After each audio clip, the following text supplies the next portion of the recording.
Greetings, information superhighway, and welcome to episode 3 of the Nail the Recruiting Process podcast. My name is Jared Zeidman, and if you are watching the podcast, you can see that today I am decked out in my Mets gear. I'm a native Long Islander, and even now that I'm in Buffalo, I still cheer on this team. And you might be asking why. And here's the reason. In short, I am delusional. That is the reason why I am wearing my Mets gear and cheering for this team. Each year, the Mets somehow manage to look like both the worst team in baseball and then in moments, the best team in baseball. And right now, despite the fact that they were pretty much near the bottom of the barrel in Major League Baseball when this started, they have won 7 straight baseball games, thanks in no small part to Grimace from McDonald's. The McDonald's hamburger mascot, big purple dude, Grimace, throws out a first pitch at a Mets game, and they haven't lost since. Now, this podcast is going to air a few weeks after I record this, so there is a chance that I will be back, curled up in my ball, sad about how the Mets are performing. And you know what? I'm ready for that, because that is what Mets fandom is really. I was born in 1986, about 3 weeks before the Mets won their World Series. Their last World Series, I could say, because they haven't won one since. So while I sit here waiting for the most enigmatic team in professional sports, seriously, you put the Mets up against anybody, I don't think you could find somebody that compares. The most enigmatic team in professional sports. And, I will say this, though. Mets fandom has prepared me to better navigate the ups and downs of life. This is a team I love, no matter what they do, which I imagine will prepare me to be a better father. And this is a team that always wins with personality, which I actually think I have a lot of common with. So no matter what this team does, you just love them like they're your kids. It's not because they're good. It's because they're yours. And now, before we segue to an awesome interview that we have coming up for this podcast, I do want to take a moment, lasers, record scratches, pyro, to address the question of the week. Question of the week from a parent this time around.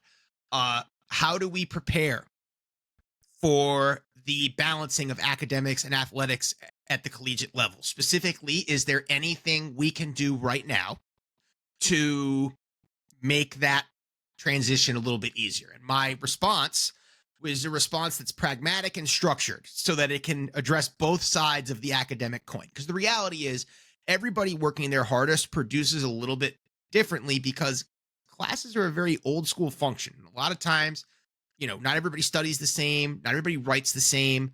So there are people I've met who work their absolute tails off, and the absolute best they could do is a B.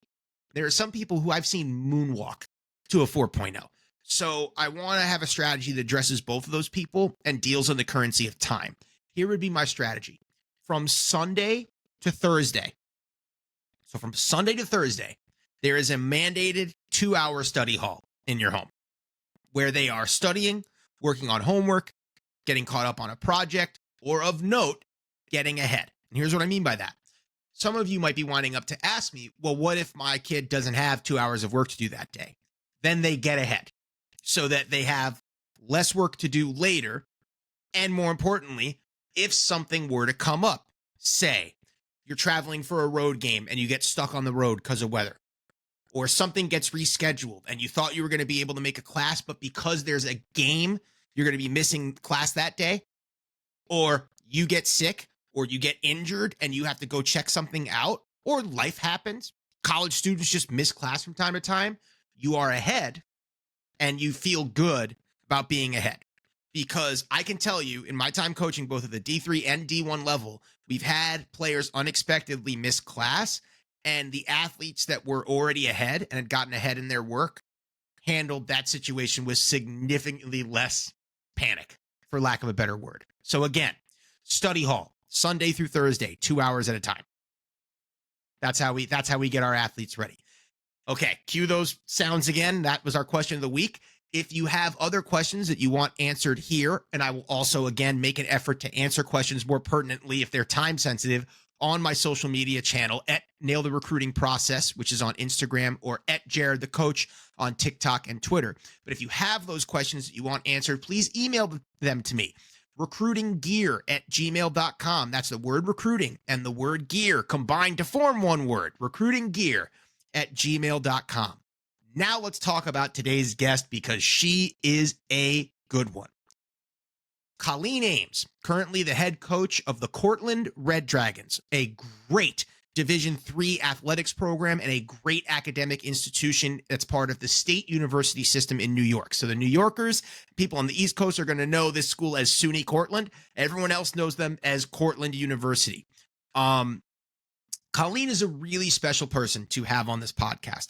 She has experience as a player at multiple levels. She played at the Division II level. She also played at the Division III level and helped push a Division III program, New Paltz, to new heights. And that team is still a beacon for competitive excellence at the Division III level. So she comes from the Jamie Seward coaching tree, which interestingly is a branch of my coaching tree because Jamie Seward broke into coaching under my mentor, Mary Ellen Burt at Union College. Jamie's done an amazing job with the New Paltz program, and Colleen fell in love with coaching and wanted to get into coaching. And that's where this story gets really interesting. So the normal path to coaching, if you played, is that you become a graduate assistant for a team. Now, at the scholarship level, the graduate assistant is sort of the administrative right-hand person for the head coach. They're helping complete tasks. They're helping keep the program afloat and moving, in an expedient manner. And the trade-off is that the grad assistant gets to see everything behind the scenes and what everything looks like, and it prepares them for a regular coaching position. At lower levels, some D2 and most of D3, grad assistants have a very different responsibility because they're full-time coaches and taking a full-time graduate course load. So I know several incredible former players that I either saw play or competed against that became great coaches and started as grad assistants. Now, this is where the story gets even more interesting because you may be thinking to yourself, okay, so Colleen Ames was a grad assistant. Well, yes and no. Flashback to the year 2018, 2019. I am in my first season standing as the head coach in games. I have the title of associate head coach at Union, and my mentor, Mary Ellen Burt, has basically allowed me to be the head coach of the team to continue my professional growth. A experience that really, really helped me in my personal and professional development. My first opponent that season is the head coach of Clarkson University. That's our first conference game of that season, Union versus Clarkson. Except I'm not coaching against their head coach. I'm coaching against Colleen Ames, who at that time is 23 years old, and by my knowledge, the youngest Division III head coach in America. Colleen's boss takes an emergency leave of absence, and for her 2 years while she was in graduate school, Colleen was running Clarkson University women's basketball. I swear to God this is true. By herself. The only full-time staff member with women's basketball was a graduate assistant who was taking a full master's in business administration course load while coaching this team. I can't imagine what it must have been like cannonballing into that. I still can't imagine even after our great interview that you're about to listen to. It's an insane ask for a 23-year-old taking a full graduate course load to run your team. Now, those 2 years, Colleen was coaching two very young Clarkson teams. So even though I was fortunate enough to win a couple close games against them, they got very good and very competitive very quickly, answering to a very young coach, which again seems insane. But if you believe in the rewards of cannonballing and taking advantage of all of your opportunities, no matter how overwhelming those opportunities seem in the moment, something interesting happens. Colleen gets hired to be a head coach right after that experience at Mount St. Mary's, where she goes on to win 79% of her total games and 89% of her games in conference in a 4-year stretch. That is some seriously impressive coaching. She then gets the job at SUNY Cortland, where she goes 18-8 in her first season, and again has a close to 89% winning percentage in conference. This is someone who, quote unquote, learned the hard way. She did not tiptoe in the water. She was thrown into the deep end. She learned how to swim, and it paid immediate dividends. And now you, the listener, are going to have an opportunity to learn from someone who played and while in college coached for a great AAU program out of Long Island, the Long Island Lightning. Someone who uses her experience to look for a specific type of recruit, someone that truly believes in the value of Division III, and most important, someone who has an extremely relatable journey in this process. If you are a recruit or the parent of a recruit that does not learn something from how Colleen Ames approaches coaching, I don't really know what to tell you. And with that said, without further ado, here is our interview with the head coach of SUNY Cortland, Colleen Ames. All right, so there's only one way I can start a podcast with a basketball coach from Long Island, and that is by talking about pizza. This is especially talking about dairy in the green room. There's only one way to start this podcast, and I need to know, Coach Ames, what is your go-to Long Island pizza slice? This is really important to me. My favorite of all time has to be a classic pepperoni. But If I'm feeling fancy, I'll get a good grandma slice here and there. The grandma. Yeah. It is crazy when you go out of the metropolitan area and you talk to people up the grandma slice and they just look at you like they have 9 heads. That stuff's so good. Yes. Okay. So, more formally, Colleen Ames, so happy to have you here. How are you doing? Here. I'm so good. I'm so excited to be here. I'm loving all the stuff that you're doing, and I'm so glad that you asked me to come talk with you during this time.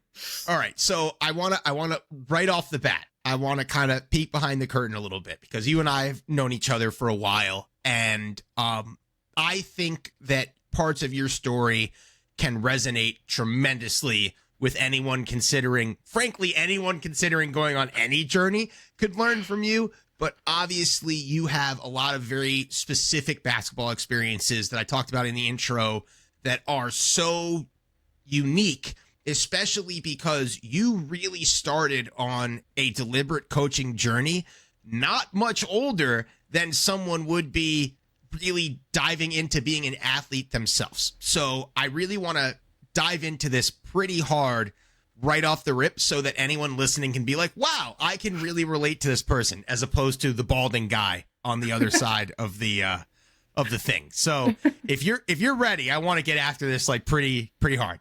Oh, I'm definitely ready. Okay. So let's flash back to a time where you were 23. At this time in my life, I actually still had hair. Not a ton of it. It was definitely, there was too much product in the hair, and we were working on making it look like there was more than there was for somebody my age. But nonetheless, I hear that, that the Clarkson head coach is out on emergency leave, and assistant coach Colleen Ames is running the program. And the only way that I know you, Colleen Ames, is through a coaching tree that involves Jamie Seward at New Paltz. So I have seen you play in person. I know who you are. I know you've coached AAU with the Long Island Lightning. And the next time I see you, we are competing in a close and grueling college basketball game in which you are running the team by yourself and you are 23 years old. Yep. Talk me through any and all of that. Let's just start right there. You're a head coach at 23. What is your mindset in that moment? Well, I feel like I was kind of like, the transition was very easy for me because over the summer, my head coach was on maternity leave regardless. So I was kind of running the show that summer, and I was like, figuring out what I was doing, going out recruiting. I was still coaching with AAU, with Long Island Lightning at the time. And I actually remember that game and against you guys so vividly because it was the first time, because we definitely had games before that, but it was the first time that I actually felt like a head coach. And Because it swings into conference, right? Like it's conference versus regular, right? Yeah, I think it was like the first weekend actually against you guys, and we sat down. You were in the bleachers, and I sat down with you, and you were like, "I can't believe you're doing this," and I was like, "I know, right? I can't believe I'm doing this either." But it was so cool because, and I'm gonna toot your horn a little bit. You gave me so much confidence then, like because I was so nervous every game. I was so nervous, and that's one of my favorite things about you is that you can like compete against someone, but also build them up and make them better because you know that in doing so it's making you better and it's making the brand better, it's making women's basketball better, and that's genuinely what I love about you the most. And but yes, it was a stressful thing because I was going to school full time studying business administration. I got my undergrad in sociology, so I had no idea what I was doing in that regard. So I was kind of just I was kind of just like figuring out as I went along.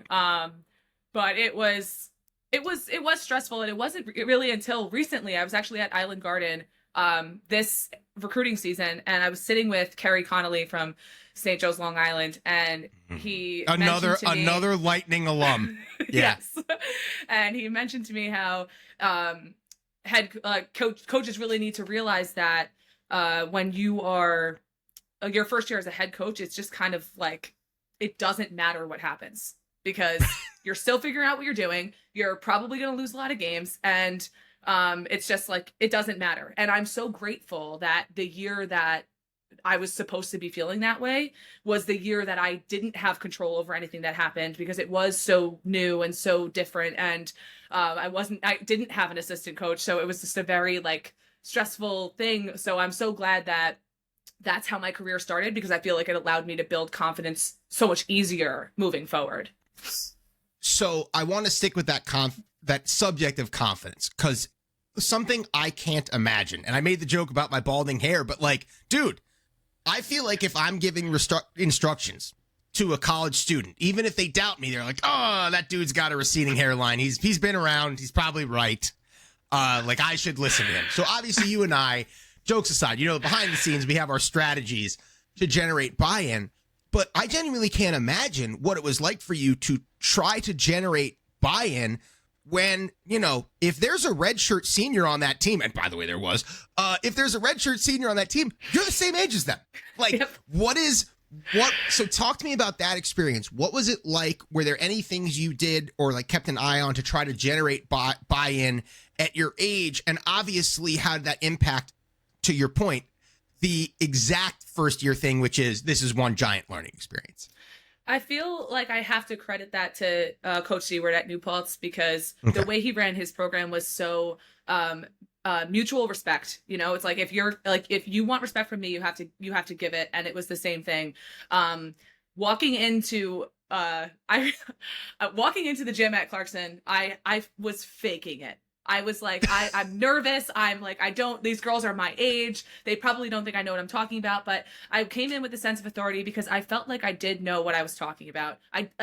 Even though I didn't start coaching college until I was 23, I started coaching when I was 18.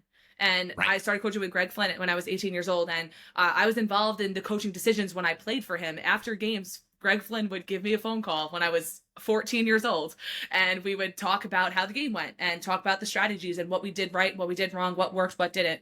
So I've always felt confident in my knowledge of the game and just my approach to it. So that's kind of how I managed it, was that I know what I'm talking about. I might be wrong, and that's okay. And that's kind of how I allowed myself to just to quote unquote fake it, because I believed in myself and my knowledge of the game as much as I possibly could. And I believe, from watching you and competing against you, I think that belief was passed on to your players. I think there was like a component of tenacious fight that still is reflective in your teams, that like, even if things weren't totally figured out, they fought. Quick shout out, by the way, to the Bumblebee. We can't mention him and not shout him out. Somewhere on Long Island, New York, Greg Flynn is listening to this in a yellow shirt. That is 100% with a can of Coke in his hand. Yeah, 100%. So let's build right off of this, because I want to start thinking about, before we really dive into recruiting, I want to give the crowd one more piece of framework, because you've talked about confidence in yourself. You talked about kind of generating confidence. Now you just talked about that belief in yourself. where you have to sort of show them, even if you don't really know. And that's a huge part of coaching, that a lot of people don't think about behind the scenes is like, if you're doing a new offense or a new defense, it's new to you too, but you have to show it like you know it. So here's an interesting thing now to me. We take one step forward in your journey. You get your first official head coaching job, and formally you start trucking everyone. And knowing you in my mind, I was like, when I heard you got the Mount St. Mary's job, I was like, oh, she's going to be extremely successful there. And you have a crosstown rivalry that you have circled because you get to compete against, one of your mentors, but you're also in a conference that's sort of filled with a lot of younger coaches that are really trying to make a name for themselves. And in my mind, I think that head coaching experience uniquely equipped you to show up at Mount St. Mary's and kind of build what you built. So what does this start looking and feeling like for you when you start implementing a culture and all of a sudden your teams are very good very quickly? Walk me through that. Again, giving credit to Mike Coppolino, he did a great job. I had a phenomenal sophomore class that kind of like we built that team around that he recruited. Two of them played for me in AAU, so I will take a little bit of that credit too. There you go. But I kind of came in and Mount St. Mary had a history of being really successful, but never sealing the deal. They would make it to the conference championship, but they wouldn't win the conference championship. Like one year they even went undefeated and didn't win the conference championship. So I came in saying, we have one goal only, and that is to cut down the net for our conference championship. And I had a great group of girls. Marina Boyka, who is now playing professionally in Albania. She wanted it. I want to win more than anything in the world. She wanted it just as much as I did. And she's like, there's no question that we're winning a conference. And that leading our team kind of got us there. When people ask me during the interview process, what is it about you that we should hire you for? The thing that I say to them is that you're not going to find anybody that works harder than me. And I say that, and I genuinely believe it, because when I was at Clarkson, I worked really, really hard, and there was a lot that I couldn't do because I literally did not have the time to do it. You had to go to school. Yeah. And studying something that I had no idea what I was studying. I was in econ from 9:15 to 11, and then I had to go plan practice. So I'm like, what's happening here? So I know that if I was able to work as hard as I did at Clarkson with the workload that I had, I knew that once I was able to do this full time, like all of that effort is going to be able to be put into my team and my program. And I just confidently believe and know that I'm going to be the hardest working person that you will hire. And in like Pat Summitt's quote of, here's how I'm going to beat you. I'm going to outwork you. That's it. That's all there is to it. It's my Twitter banner. I believe it every single day. I will constantly do everything I can to outwork somebody. And I try to instill that with my team. So not only do we have the talent at Mount St. Mary to be successful, but then I kind of got them to kick it into that gear and be that hardest working team. And we dominated. We beat people because no one could match what we brought to the table every game. So your focus, thematically seems to be on effort. So this is an opportunity now to really kind of flip the script. I imagine during your time, really, when you were living on Long Island and coaching more consistently with the Lightning, I imagine effort was something you were consistently talking to young athletes about because you've seen it from both sides. You know what effort brought you as a player at New Paltz, especially down the stretch when you guys were really pushing that program to new heights. You also know what effort looks like as you start breaking in as a college coach. So answer this now, if you're a typical parent or player that's watching or listening to this podcast, how are you, a high-level D3 coach, evaluating effort as you recruit? I'm looking for the things that you can control. Because there's so much, and that's what's beautiful about basketball, is that you can do everything right and have the outcome you don't want, and you can do everything wrong and have the outcome you do want. That's why it's a beautiful game.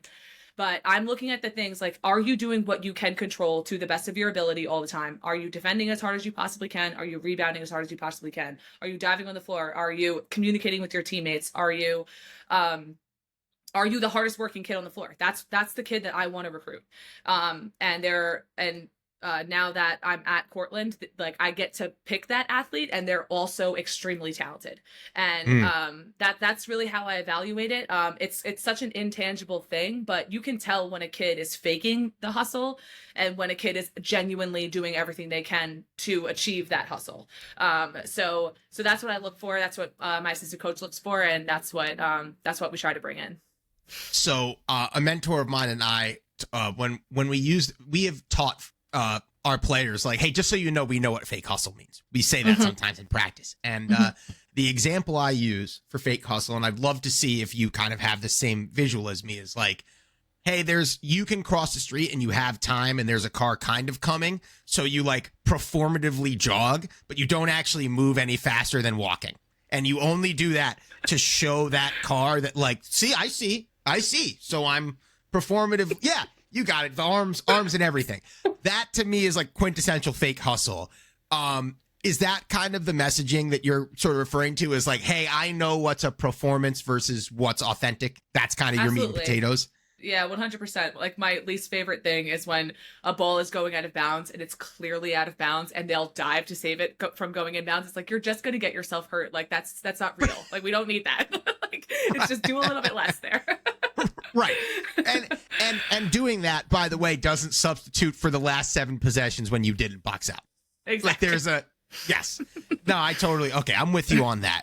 Now, I wonder, because obviously, again, and we've talked about this, like, effort and ethos in your brand. There's a part of me now, and I didn't really think about asking you this, but I'm hearing you share these things, and I wonder to myself, because of the personal experience that you had in, being a coach so young, being head coaching so young, does that sort of eliminate this process that other coaches go through where, like, I can tell you for me, it took me like 4 or 5 years of recruiting before I was like, this is what I definitively want.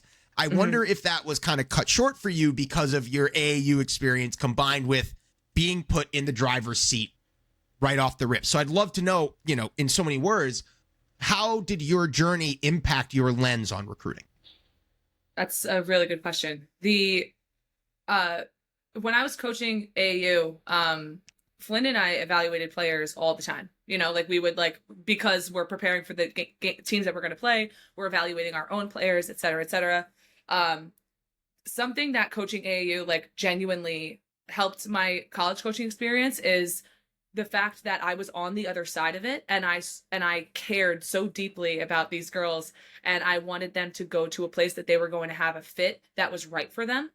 Right. And also, it had a lot to do with my playing experience, because I came out of high school going Division II, and it was the wrong fit. Like, I should not have gone Division II, like, hands down. And Flynn and I joke all the time that he didn't figure it out until after it happened to me. That fit really matters. But being able to see, like, being able to experience what I experienced as a player, and then watching kids that are like, hey, you are a great, great player, but Division III is probably the better option instead of kind of holding out for a scholarship. It helped me. It helps me recruit the players that will fit best to my program now. Sometimes it's really hard because we want the best of the best. Of course, that's our job. But sometimes there's a kid that's more talented, that, makes more shots, that does all of this, but personality wise and effort wise, they're just not right for us. And there are some kids that I really want that are going to have to play behind a bunch of upperclassmen that are better than them. And I'm like, you know what? I hate to do this, but I can't recruit you because you're going to be sitting on my bench for 2.5, 3 years, So that's kind of the hard part about it. But I'm glad that I was able to experience it from the high school side of things, because I genuinely do care about what their experience is going to look like once they get to college. Right. So in addition to that response being a gigantic pearl of wisdom that I will definitively, spoiler alert, be cutting up and putting on social media, like, that's a short right there. Because I think not enough kids get that. I think it's really important that you shared what you shared in your status as a head basketball coach in the SUNYAC. So Cortland has one of the highest reputations in the region in a conference, an athletic conference that reputably is considered year to year one of the best Division III basketball conferences going. And you are a Division III coach that is talking about fit and potentially playing behind people and trying to find the best experience for you. And I have always been surprised, and even more in my current line of work, by how many people don't take Division III seriously. So your messaging on this subject is really important to me, not only because I think the messaging is good and accurate, but also because it's coming from someone that coaches at a very high level in Division III and wants Division III to be taken seriously as a fit.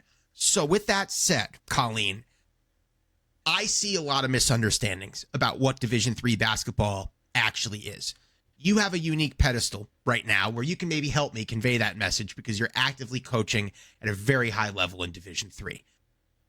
What are some of the things that you think people need to better understand about Division III, aside from the general, this is real basketball, guys, get a grip? After playing at Division II and transferring to New Paltz going into my junior year, there was a very little difference in competition, in talent, in athleticism. It I can't even put it into words. It was the same. It was genuinely the same. I think that if my New Paltz team, my junior year, played my stack team from my sophomore year, we either would have won or it would have been a very, very close game. The biggest difference was probably the size of the players. That was probably the biggest difference. But it's so similar. And I actually talk about this a lot during my recruiting pitch with players, because we are recruiting players that are getting interest from scholarship schools, and some have some offers. But I talk about when I was at Division II, everyone was there on a scholarship. We signed a contract. We were there because it was our job. Sure. When I transferred to New Paltz, the biggest difference I noticed was that everyone was there because they wanted to be, and everyone was there because they loved the game more than anything else. And I fit in with those people better than I fit in with the people that were there because it was their job. And there's a passion for the game at the Division III level that I don't think people really know, or actually I don't really pay attention to, just because they're not getting paid. They're not, NIL stuff isn't going on at the D3 level. We're not getting scholarship money because we're a great athlete. You're there because you love the game of basketball so much. You want to get a great education, and you want to have a college experience that matters. There are so many Division III players that are playing overseas. I've coached two of them, and they're playing overseas now, and they're having so much success. I know I mentioned Mo Boyka before, but her team won their conference or region final, and now she's training to play with their national team. She was a Division III player. She played at Mount St. Mary, and she's an amazing player. She's so good. And just because you go to Division III, just because you decide not to take a scholarship, doesn't mean you're any less of a player. I'd love to hear you build on this, because this is what that response kind of makes me think of a lot. When I work with some people individually, or when I talk to groups, if I get the sense that somebody in the group is sort of foo-fooing Division III, or they're treating Division III, I would describe to you as a safety school strategy. I'm going to reach for the stars, but I'm going to go D3 if everything goes wrong. My response to them is, you need to watch a Division III team practice, because a lot of times there are people, and I'm watching this unfold now in real time, that maybe they have the athleticism and the talent to get a scholarship level offer, but they don't have the intangibles and they don't have the attitude. And all of a sudden they're also not getting offers from top D3s, and they're wondering why. And my response to them has been, these are coaches that are also trying to elevate their standard. And just so you're aware, these are athletes that in some instances need to love their sport more than you do at the scholarship level, because there is nothing contractually or financially keeping you in the door. So the coaches have to keep the vibe up, and the players have to stay in love with the sport. And if you don't love the sport, don't just think you're going to backpedal into Division III, because that makes it actually even less of a fit for you. And some of the biggest D3 burnouts I've seen are kids that have had extremely high level talent, but didn't actually have the love of the game. It didn't like talking about basketball. And they got to D3 with all these other choices, and they were like, ooh, I'm going to go do the other thing. Mm-hmm. Yeah, I mean, you mentioned it yourself. It's like once you get to Division 3, it could even be harder, because like we have players on our team that work full-time jobs. They're going to school Right. full-time, they're working a full-time job, and then they come to practice. One of our players this past season, Lily Woodis, she worked at the daycare center at Cortland. She would work like a 4-hour shift after taking classes all morning, work a 4-hour shift, come to individual workouts right before practice started, and then she had to go to practice, and she was our energy kid. How does that kid supposed to bring energy to practice? Like, like she has so much stuff going on. And, and I'm not knocking Division 1 at all here, but like their job is basketball. That's what they do. They're not working. They're not, doing the other things. But because they're Division 3, it's like, oh, well, it's expected. You have so much more time. The standard is still there. And the expectation is still there. So that's what I think is the most important thing, is that just because it is a lower division doesn't mean that the expectation or the standard is any lower. So let's talk about the standards on that note. Obviously, it sounds like effort is one of your biggest standards. It seems like it's very important to you that kids really have a, genuine love of the game and want to be around basketball, and that's something you're kind of evaluating for. Talk to me about, you're a D3 coach, you get on the phone with a typical recruit. What are some of the things that you want to learn about a Division 3 recruit to potentially assess that fit? That's a good question. Something that I like to ask is if they have a summer job or just a job during the school year, just to see like if they are a kid that, maybe they go and train every day. I'm not saying that that's not part of it, but they, they go to work after school and then they hit the gym after, or, if their parents bought them a car, or if they worked and bought themselves a car, like those are things that I kind of look for. But I in the initial recruit call, I typically ask them like what they're looking for out of their college experience. Like, what does it look like? Is it just basketball? Is it more like of the social aspect of things? But something that we touch upon while we have that conversation is, what would it look like to you if you weren't the best player on the team? And that's like, and then obviously, they lie to you. They have to sometimes. But them talking about like the role that they play on their current team, and like some of the kids will talk about, well, I'm the best player. I'm expected to play 1 through 5. I'm expected to, guard the best player, et cetera, et cetera. Oh, okay. So how would you feel if, you got to college and that didn't happen, like you were the 7th man or 8th man, or maybe you are a defensive specialist. Like how would that look to you? Do you think you would be able to handle it, or does it, or are you looking more to like pad your stats? And, right. That's an awkward question to ask, but it's a necessary question to ask to make sure that we're on the same page, that we're, going to bring in somebody that's going to help elevate our program. So there's a lot of qualitative things that I'm hearing. And I know also just from previous off-air conversations with you, another big thing for you is the importance of relationships. And you have touches on your athletes, at all times, both in season and out of season. That's another thing, D3 kids. It's year round, even if the workouts aren't year round. You're expected to have relationships and want to grow. Just wink, wink, nod, nod. You're going to keep that in your banks. So when you are assessing, obviously you have your quantitative and qualitative questions that you're asking to gauge fit. But then what are the relationship expectations? Because I know, especially for you, how important, conversation is and that first impression is. What are your expectations on that front? I want the kid to ask questions. I want the kid to be like interested. Like obviously, like I know that matters. Being nervous and being awkward on the phone is 100% noticeable. When I first started coaching and I had to make recruit calls, those conversations were super awkward. But like making an effort to know about things. Like I recently had a recruit call with a kid, and she wanted to know about the gear package. She wanted to know like what she was going to get, and like, all right, that's something that matters to you, but that shows me that you're interested in something about our team. Even if it's a minuscule thing, it shows me that you're interested. I think that it's necessary for, I like when kids ask questions about our program, because I'm genuinely interested about you, and you showing that you're genuinely interested about me shows that we're going to be able to have it back and forth. It's hard to like run the conversation all the time. We as head coaches, as assistant coaches, we have a lot of work to do. So like asking the freshmen to come in for weekly meetings and you have to pull words out of their mouth. It's infuriating. So if you're not going to speak to me during the recruiting process, then you're probably not going to speak to me once you get here. Right.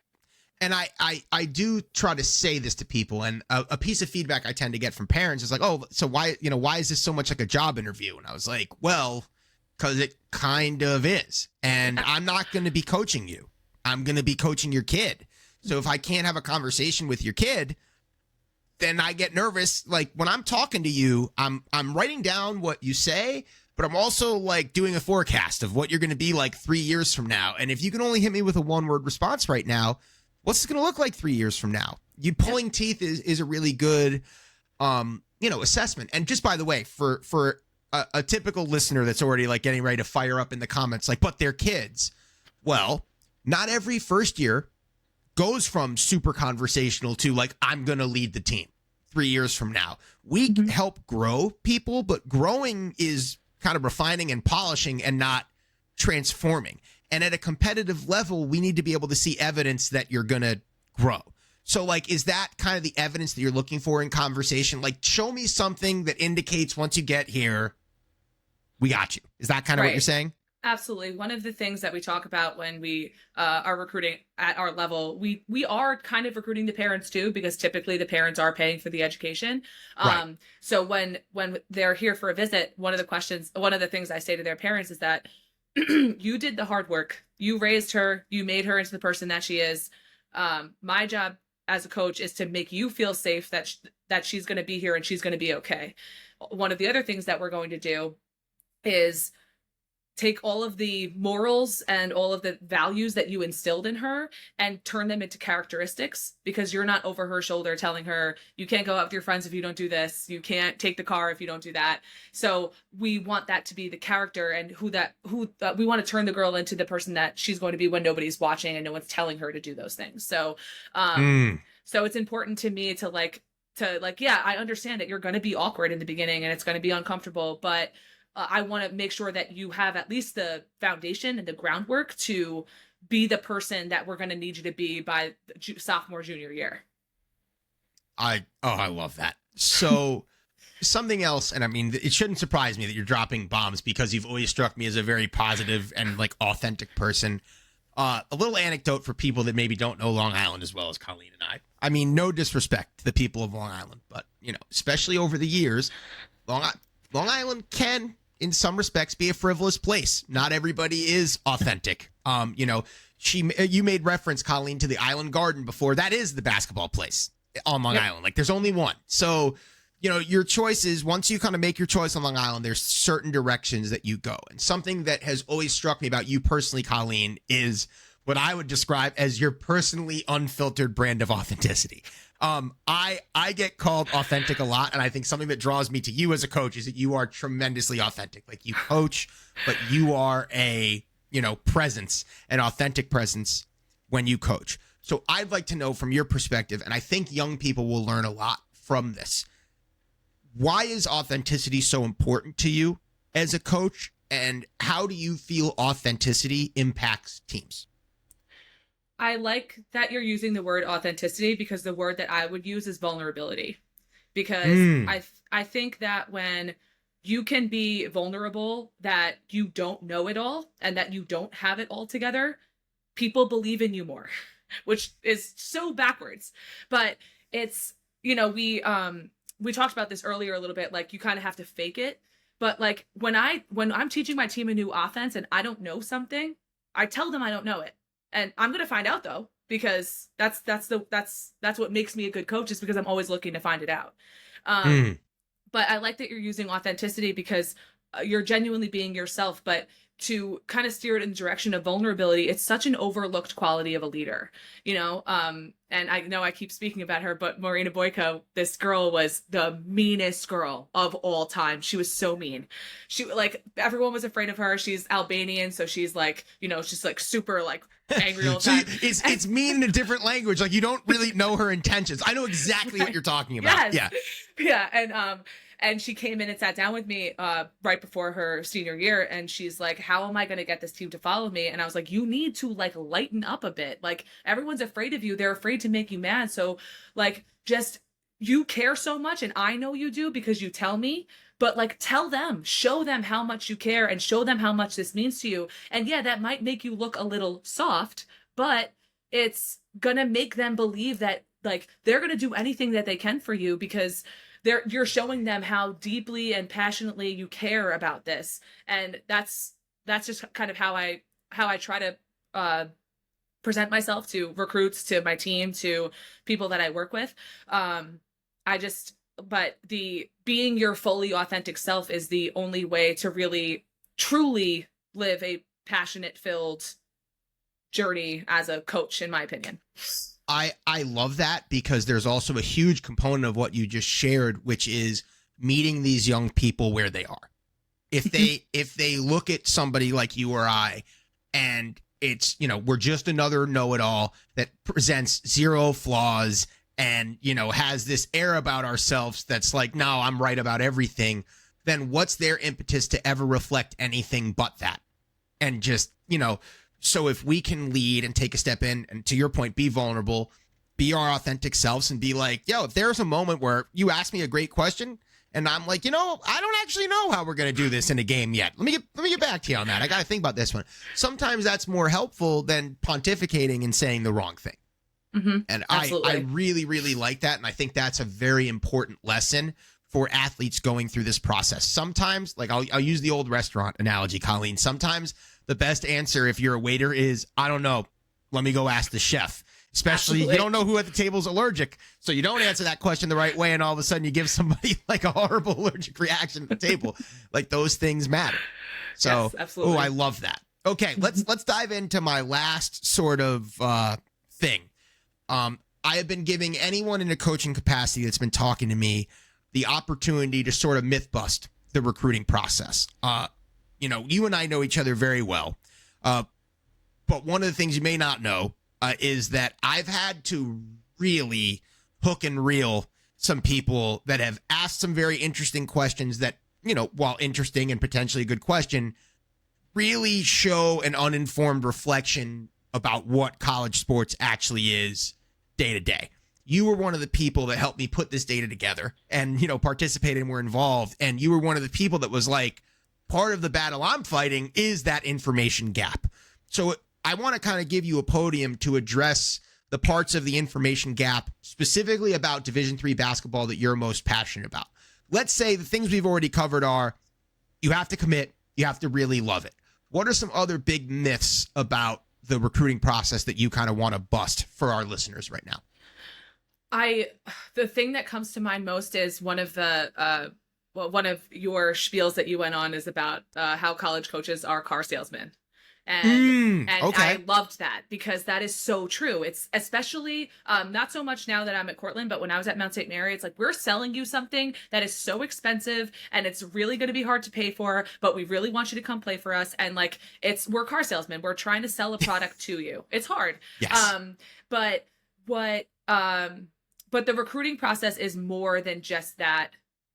In my opinion, it's more than just selling a product to someone. It's about finding kids that you really like that that you can grow to love, because over the course of this 4 years, you definitely love these kids.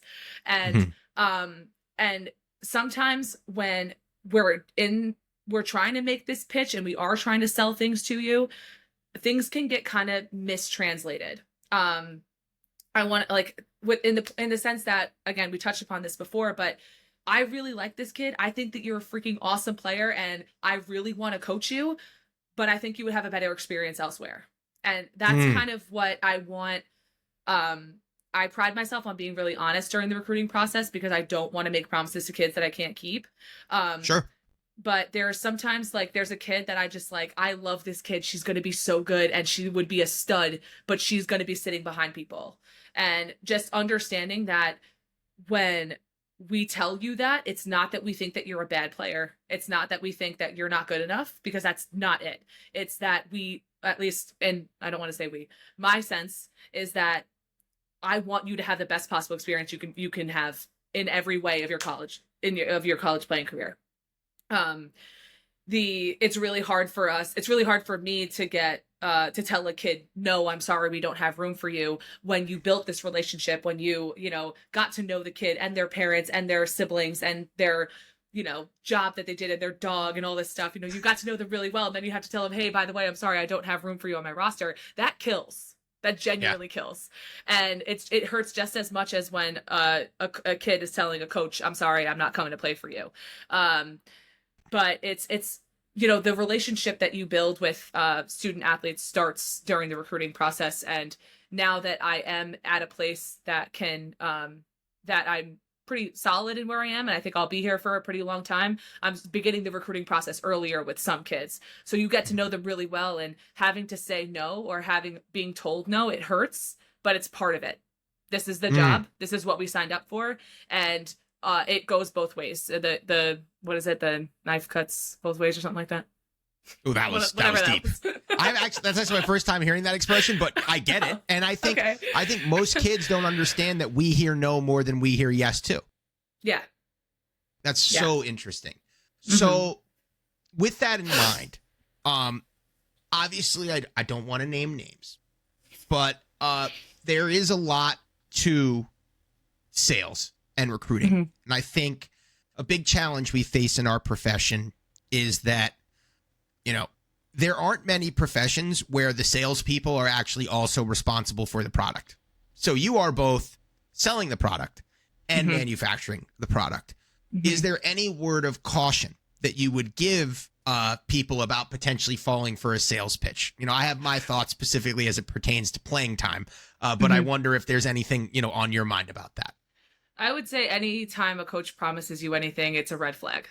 Because if a coach promises you that you're going to be 1,000-point scorer, or promises you that you're going to be all conference your sophomore year, you do not know that. There is no way you can promise that to a kid and have it be truthful.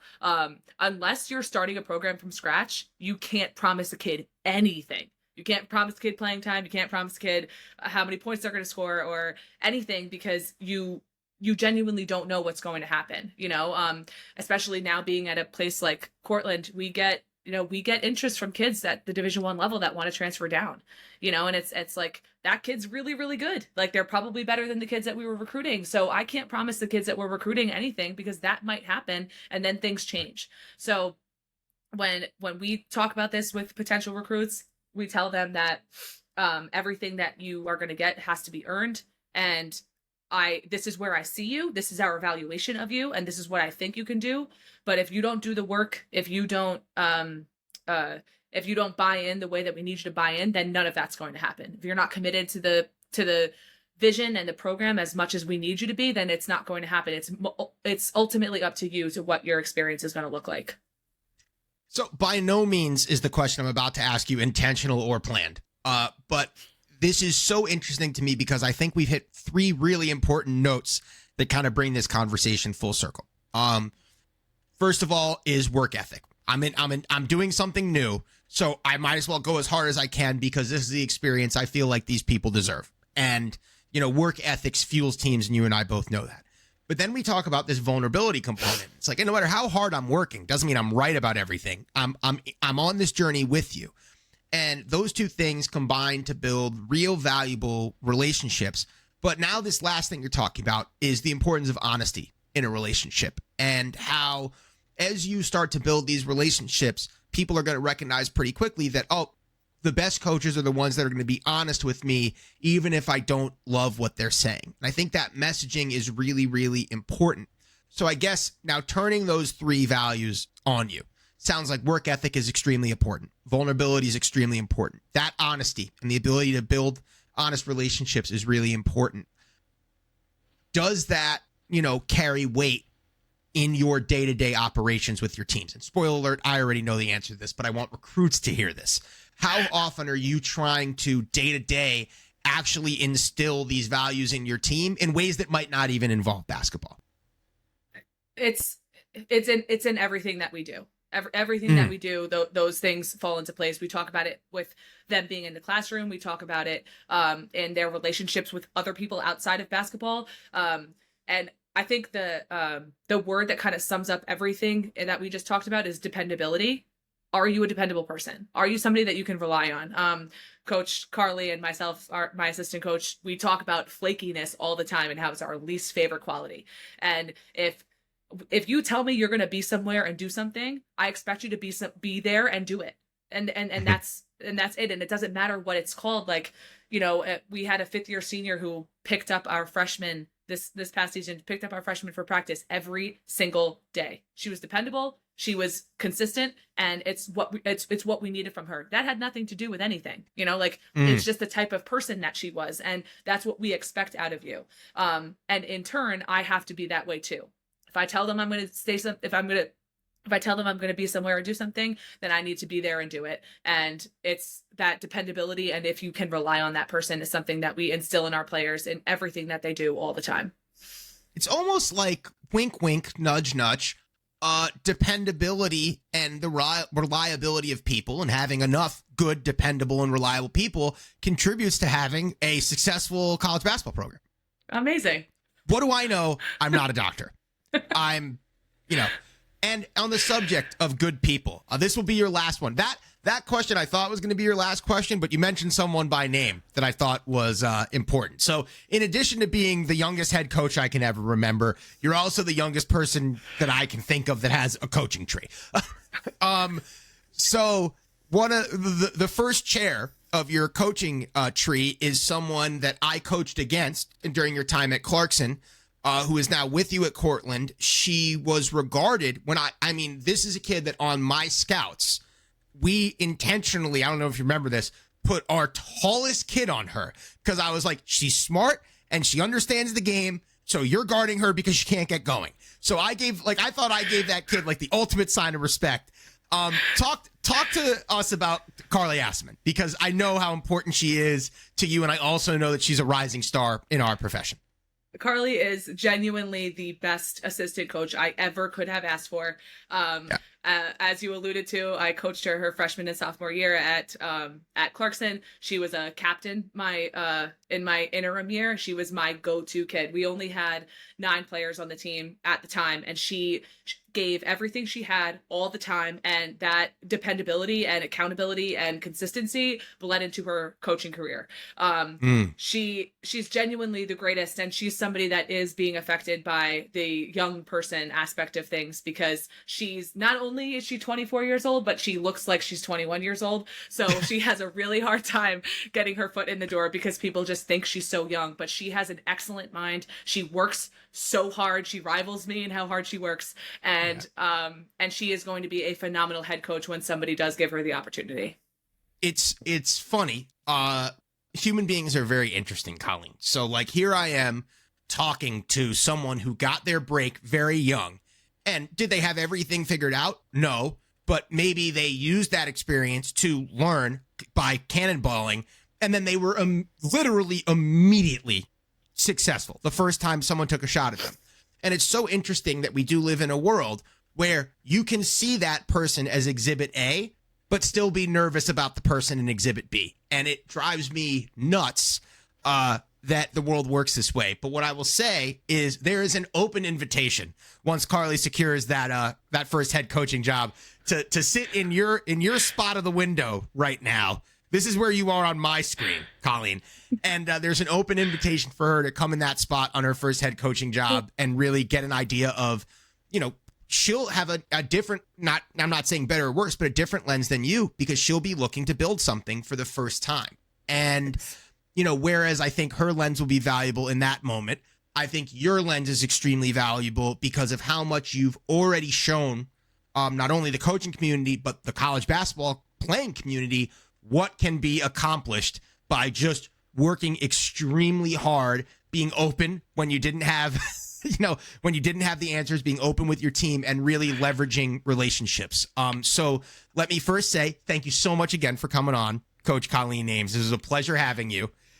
And let me also say the Cortland Red Dragons are heading into another season this fall. This would be year 2 of Coach Ames's time there, and you can already get the sense that her brand of blue-collar basketball is going to be kind of a sticking point in the SUNYAC. So last thing I'll say before you're off the hook, anything we can look forward to this year from the Red Dragons? What are we looking forward to this year, Coach? You're looking forward to a lot of tenacity and a lot of gang rebounding, because we're gonna figure it out on how to rebound without Logan Streety on our team. So you can look forward to that. A lot of fast basketball, shooting a lot of threes, and getting a lot of rebounds. Love that. Thank you so much again for your time, Colleen. As always, this is a pleasure, and I really think our listeners are going to get a lot from this. So thank you. Thank you so much for having me. This was so much fun. That's going to do it for another episode of the Nail the Recruiting Process podcast. Thanks again for tuning in.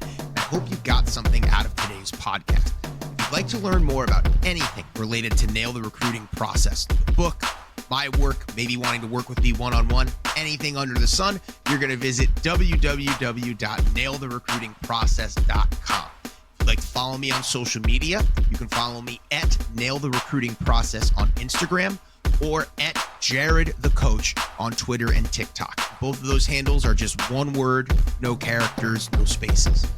If you'd like to ask something of me directly, if you'd like a question that maybe you want answered on a future podcast, or if you have an idea for something we should talk about in a future episode, please reach out to me via email. I would love to hear from you.